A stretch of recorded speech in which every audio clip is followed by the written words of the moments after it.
और हमारे साथ देखिए इस वक्त विक्रांत भी जुड़े हुए हैं। विक्रांत, वो जो सोल्यूशन है, वो जो सुझाव दिए गए हैं, आसान भाषा में एक बार फिर से दर्शकों को अगर बता दें आप, क्योंकि इससे पहले आप बता रहे थे कि 30 दिन तक एक चीज को प्रोटेक्ट करके रखा जाता था, अब वो 45 दिन कर दी गई है। देखिए बिल्कुल रूबिका, और दो चीजें और अभी एक ये साफ करूं कि दो मुद्दे अभी उठे, एक केरल के कासरगोड वाला मॉक ड्रिल और एक दूसरा उठाया गया कि चुनाव के समय इस तरीके के सवाल उठते हैं। अभी नलिन कोहली जी को मैं सुन रहा था, हाँ। अदालत में भी ये चीजें उठी थी, एग्जैक्ट यही पिटीशन, यही चीज कही गई तुषार मेहता की तरफ से, सॉलिसिटर जनरल की तरफ से, कि चुनाव के समय इस तरीके की याचिकाएं आ जाती हैं, ये लोगों के मन में वहम डालती हैं। लेकिन आप समझिए कि कोर्ट ने ये कहा इस मामले में कि प्रशांत भूषण ने ये याचिका बहुत पहले दाखिल की थी, ये याचिका अब सुनवाई पर आ रही है, इस तरीके से हम सिरे से खारिज नहीं कर सकते। हाँ। कासरगोड वाली घटना पर तुरंत जैसे ही प्रशांत भूषण ने ये बात कही, कोर्ट ने चुनाव आयोग से पूछा, वो उसी समय साफ हो गया कि कासरगोड में जो हुआ था वो मॉक ड्रिल था और जो मशीन थी उसको एक तरह से सिस्टमाइज नहीं किया गया था। बाद में क्लियर हो गया था कि उस मशीन में कोई गड़बड़ नहीं है, वो गलत तरीके से रिपोर्ट हो गया। तो कासरगोड का मॉक ड्रिल में भी चुनाव आयोग से उसी समय सफाई मांगी गई थी। अब जो हम बात देखें कि सुप्रीम कोर्ट ने भले ही याचिका खारिज कर दी, देश में चुनाव चल रहा है, सरकार बनाने के लिए 2 चरण का मतदान, आज दूसरे चरण का पूरा हो जाएगा,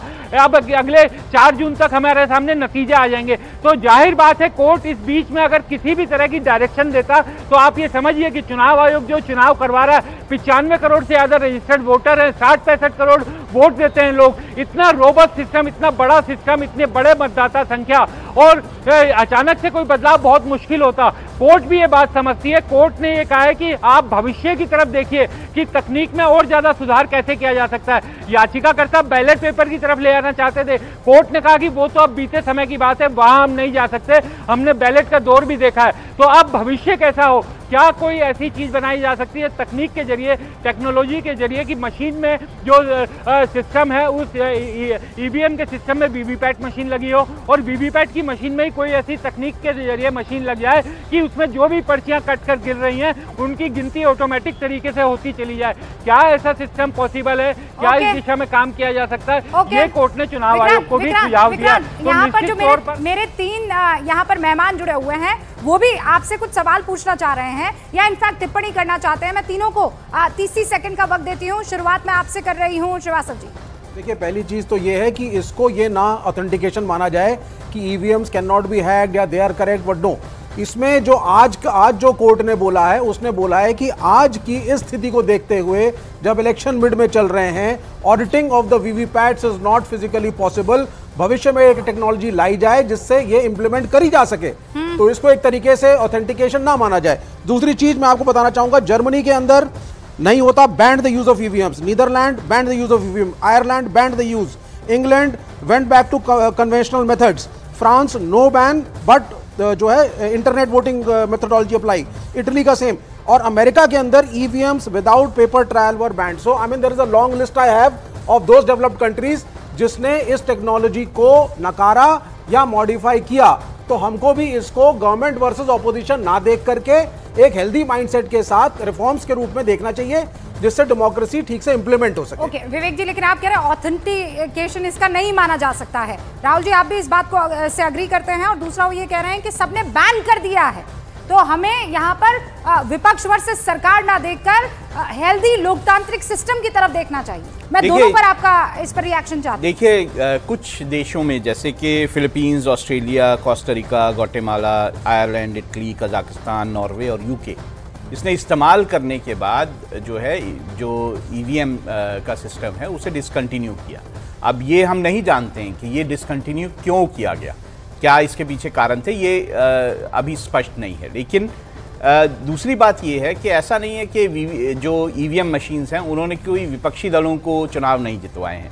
अगर विपक्षी दलों को उन्होंने अलग अलग जगह पे चुनाव जितवाए हैं तो उस पर अविश्वास करना कितना सही होगा ये मैं नहीं कहूँगा कि ऐसा बिल्कुल ज़रूरी नहीं है कि उस पर अविश्वास किया जाए। हाँ। कोई भी सिस्टम फुल प्रूफ होता है या नहीं होता है, इस पर कहीं ना कहीं शंकाएं बनी रहती हैं। तो क्या जो ईवीएम मशीन है उसका जांच और ज़्यादा जो है की जानी चाहिए, बिल्कुल की जानी चाहिए। लेकिन मुझे लगता है कि ये ऐसा नहीं है कि ईवीएम जो है वो एक अच्छा सिस्टम नहीं है, इट्स अ गुड सिस्टम। वो वही बात है ना कि आप जीत गए तो चुप हो जाइए, हार गए तो ईवीएम में कुछ ना कुछ गड़बड़ी है। सतीश जी, ये इस नैरेटिव को तो कहीं ना कहीं रुकना होगा ना, it has to stop somewhere. देखिए, मेरे से आप पूछ रही हैं तो इसको तो रुकना ही होगा।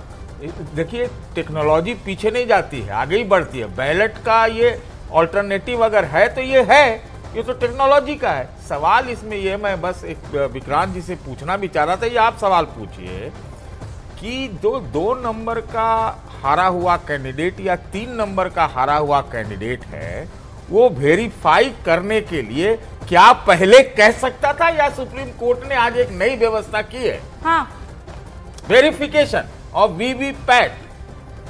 विक्रांत, और आपने सुना पुल। क्या कह रहे हैं?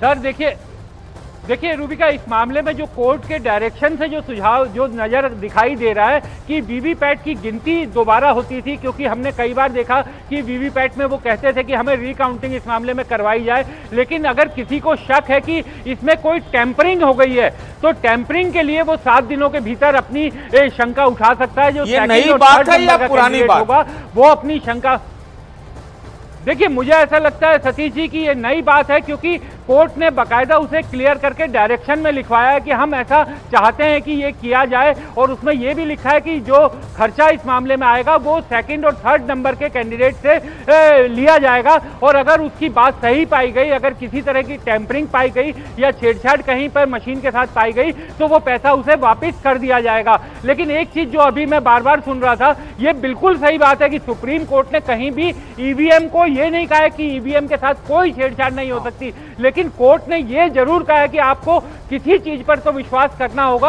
आपको अगर इस मामले में चुनाव आयोग एक अथॉरिटी है और चुनाव आयोग ये कह रहा है कि मेरी मशीन में छेड़छाड़ नहीं हो सकती, तो आपको ये मानना पड़ेगा, क्योंकि आप टेक्निकल आदमी नहीं है, आप केवल सवाल उठा सकते हैं। या तो आप ये साबित करिए कि इस तरीके से छेड़छाड़ की जा सकती है, लेकिन केवल सुनी सुनाई बातों के आधार पर यह नहीं कहा जा सकता कि इसमें छेड़छाड़ होती है और लोगों को ऐसा लगता है। तो लोगों को ऐसा लगता है कि आधार पर कोर्ट फैसला नहीं सुनाएगा। और एक रूबिका केवल 30 सेकंड और लूंगा कि जर्मनी का उदाहरण अभी सामने आया। जर्मनी में वीवीपैट हटाया गया, लेकिन जर्मनी की आबादी और भारत की आबादी, भारत के वोटर से अगर हम तुलना करें, क्योंकि ये जर्मनी का मुद्दा सुप्रीम कोर्ट में भी उठा था, कोर्ट ने कहा कि भारत में 95 करोड़ रजिस्टर्ड वोटर है, 60-65 करोड़ लोग वोट देते हैं, और जर्मनी में कितने वोटर है। आप दोनों चीजों की अगर तुलना करते हैं तो एक बार देख करके कीजिए कि आप किन चीजों की तुलना कर रहे हैं। बहुत बहुत शुक्रिया विक्रांत, सारी खबर हम तक पहुंचाने के लिए, इस बड़ी खबर को बहुत तफसील से, डिटेल से